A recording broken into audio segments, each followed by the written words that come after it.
Hey everybody, welcome to Pop Culture Philosophers. I'm Rockin Robbie Billups, and it's time for the weekly pop culture wrap-up.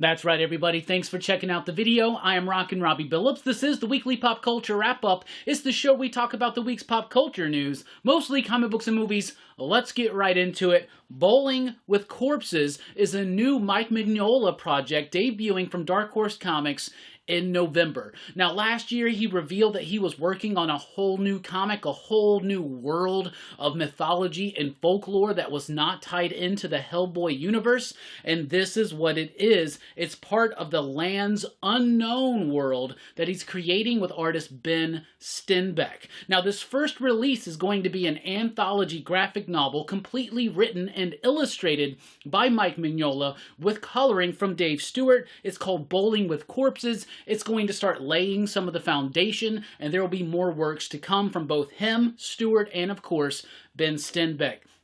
Mike Mignola is on my Mount Rushmore of comic book artists. Like, when people ask me my favorite comic book artist, the first name that comes to mind is Jack Kirby. The second name that comes to mind is Mike Mignola. I absolutely love his work. I love his Hellboy run. And as much as I love all the Hellboy and Hellboy-related comics we've gotten over the years, that magic of that original world that was done by him, and then other people came in like Richard Corbin, Duncan Fegredo. There were other people that contributed to it later on, but that initial, whole Hellboy story, I miss something like that from Mike Mignola. I was worried that he had retired completely, so knowing that there's new art, a new world, new concepts, new comics coming from Mike Mignola, I'm super pumped. I am counting down the days for this.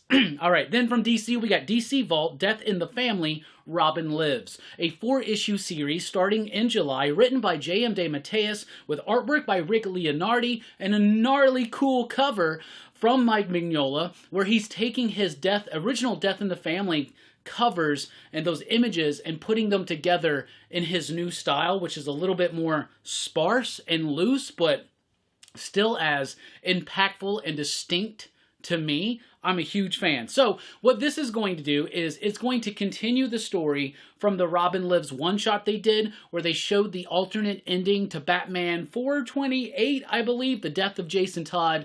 There were 2 endings, one where he dies, one where he lives. They recently did a faux facsimile version of the pages where he lived. This is going to continue that story. 4 issues, J.M. DeMatteis, Rick Leonardi, creators that were at the height of their career in that era, returning to do a book set at this timeline. I think it's cool. I'm really excited for it. We'll see what happens. All right, Mark Millar, we know, has moved all his Miller World stuff over to Dark Horse. He has recently announced, of course, the sequel to Big Game, which is his next Nemesis book, but he's also announced, without dates attached, new books to come from some of his other properties, including Prodigy, Slaves of Mars, with Stefano Landini. Now, I read the first Prodigy book. I liked it, but I fell out of it. I tried to read the second one, fell out of it, so y'all let me know, is Prodigy something to dive back into? Then we got Jupiter's Legacy finale. He's doing this with Tommy Lee Edwards. I fell out of Jupiter's Legacy, Jupiter's Circle, Jupiter's Children. I fell out of all that stuff pretty early on, and I always intended on going back and checking it out, so y'all let me know, is it worth it? Should I check it out? Magic Order 5 with Matteo Buffagni.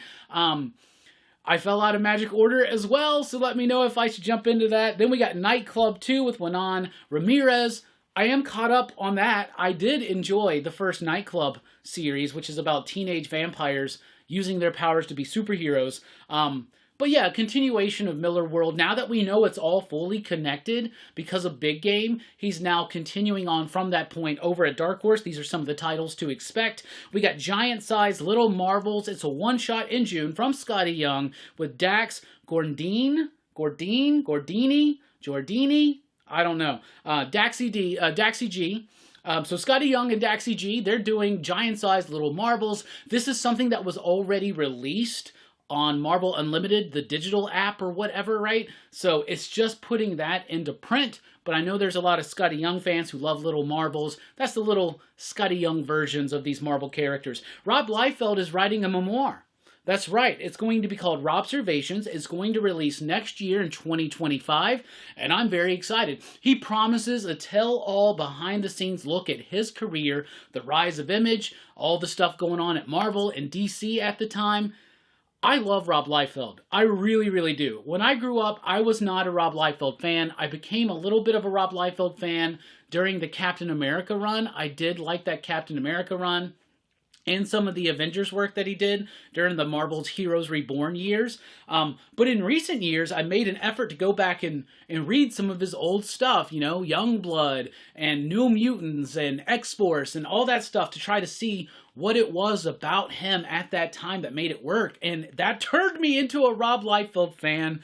Another person responsible for turning me into a Rob Liefeld fan is Ed Pascor. I know a lot of people have made comments on the channel throughout the week, throughout live streams, throughout certain shows. I have not publicly here on the channel, I guess, mentioned it, the passing of Ed Pascor. We will talk more about that on Rockin Robbie Live Sunday night. I wanted to save that for the live show. I didn't want to do that during Cats, because I didn't want to do it during Cats or the other shows, so trust me, I have thoughts. I did release a post on my socials. It was just a picture of me and Ed, and I said, I'm really going to miss this dude. So we can chat more about that. But Ed Pascor is one of the reasons why I'm a Rob Liefeld fan. Like, hearing him on Cartoonist Kayfabe talk about Rob Liefeld's work and what it meant to him when he was a kid, it made me, like, recontextualize that work and really excited me. And, like, going back and rereading Youngblood and rereading, or for the first time reading New Mutants, right? And his X-Force, rereading the X-Force stuff, like, along with Ed's commentary on Rob Liefeld, but also with Rob Liefeld being on Cartoonist Kayfabe. I know he's outspoken, Rob Liefeld. I know that Rob Liefeld's outspoken. I know that he ruffles feathers and all this kind of stuff. You know what, y'all? I'm all here for it. I love Rob Liefeld. I am 100% a Rob Liefeld nut. And so, not only am I going to buy this book and read it, like, immediately, if there's, like, expensive signed editions, I'll pick those ones up as well. All right, Julia Garner has been cast as Shala Ball as the Silver Surfer in the Fantastic Four movie coming up. There's a lot of stuff talking about this, about the gender swap of the Silver Surfer, but also take away from that, it's not Norrin Radd, it's Shala Ball. There's a lot of nuance to this, and we talked a little bit about it last night on my Dynamite show. We'll talk more about it, I'm sure, on Rockin Robbie Live Sunday night, because I'm sure it's going to be brought up. But I'm not familiar with Julia Garner's work, but I know that she's won 3 Emmys, so that ain't nothing to sneeze at, so we'll see what happens. There's going to be a new Matrix film. A new Matrix film is in development. I wouldn't necessarily be excited about this. I'm a huge fan of The Matrix. Just celebrated its 25th anniversary. Makes me feel old. That means I graduated high school 25 years ago. It's okay. I love The Matrix. I love The Matrix Reloaded. I love The Matrix Revolutions. I love all 3 of those original Matrix films. I do not like Matrix Resurrections. The Wachowskis are not attached to this. That makes me wary. But one of the Wachowskis was attached to the last Matrix film. I didn't like that. I don't know. Who is attached to this film? Drew Goddard, who wrote The Martian. Love that film. Who wrote and directed Cabin in the Woods. Love that film. So I like Drew Goddard's work. I really do. I love The Matrix. I really do. I'm hesitant, slightly optimistic. He came up with a pitch to Warner Brothers. They said, let's do it. So there's a new Matrix film in development. We know nothing else. We don't know if it's Neo, Trinity, something else. I would hope, and I want Drew Goddard to take it into a different direction. Go into the vein of, like, Animatrix. Not saying that we need to do an animated anthology, but maybe the idea of extrapolating something out from this world. Different characters, different situations, different timeline. Who knows? Do something different. Keep Neo and Trinity and all that out of it and make it about something else. There's a lot to mine in The Matrix. Watch the Animatrix, read the Matrix comics. There's a lot to mine there. So I think Drew Goddard might have, we'll see.